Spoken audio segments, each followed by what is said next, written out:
Hi guys, today I'll be unboxing this 3D printer. It's a MOIRA DF3. The box itself is bizarre. For some reason it comes in a box that looks more like a toy, but it's actually a 3D printer box. Overall it's actually been packed quite well. It came in another box around it, but there's no damage physically. This is bought in the UK on eBay for £200, which is a lot cheaper than anywhere else I could find it. And the reason I bought this one was for two reasons. In fact, one was it's fully enclosed, keeps the whole thing clean, and you're less likely to have any issues with the printing ABS. And the second reason being it's a Delta printer, which I'll show you in a second the way it is. That improves the speed of actual printing, and it looks a bit unusual as well, a bit more high-techy looking. So we'll start off with the specs of it. So it's all in Chinese, can't really read much, but by what I can see here, it'll be the bed size or the printable size. You've got 150 millimeters by 175 millimeters, so 15 centimeters. It's actually, basically being a Delta printer, it prints in a round circle. So that will be not 150 by 150, it'll actually be 150 diameter of the circle by 175 millimeters high. What else I can see here is actually underrated for PLA, because it's not actually got a heated bed, but because of the enclosure, I've seen a guy on YouTube who actually is in America. He has printed ABS successfully with this printer. This printer is actually not really reviewed much. I've only seen a couple of reviews on it, or overviews, and they are actually in most of them are in different languages.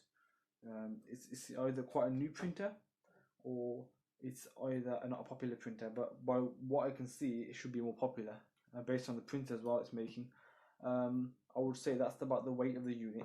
The other reason, actually, there is another reason I wanted one of these, is they're quite compact.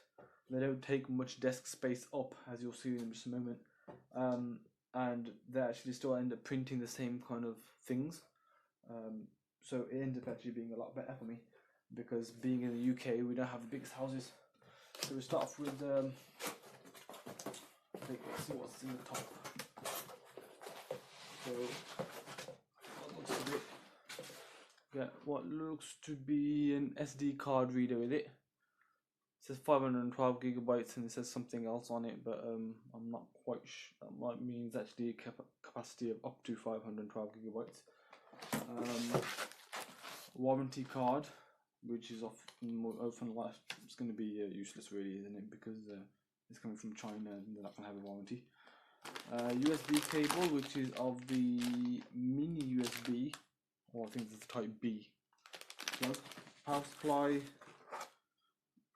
I would say this little toy thing, it's got a keychain thing, has been printed with this printer, but I highly doubt it, because they want it on for production line, so this actually might or might not actually be printed by the printer itself.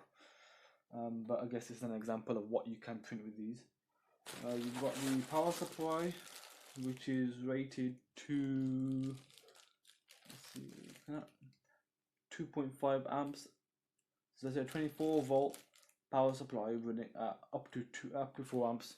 So you're looking at almost 100 watts rated, which is fine, to be honest. That's not actually a lot. We've got the actual plug. This is a UK plug, which means it's specifically packed for the UK, which is good to know. We also got a little spatula to scrape the actual model off. What looks to have a wooden or fake wooden handle on it. And you get 250 grams of PLA. In this case, is blue. It's fully sealed, so it's likely vacuum sealed. It's a 1.75 millimeter. This is a 1.75 millimeter nozzle it has on this.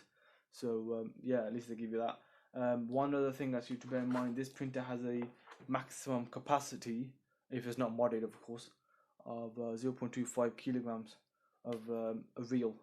So that's something to bear in mind. Getting some serious size prints off this won't really be possible unless you keep wanting to change them out. And I'm not sure if it has a feature where you can swap out the I don't think it has the detection of filament getting finished. What else we've got is some Allen keys and what looks to be a SIM removal tool for some reason. I'm not sure why you need a SIM removal tool with it, but that's about all we have at the top. Move that to the side.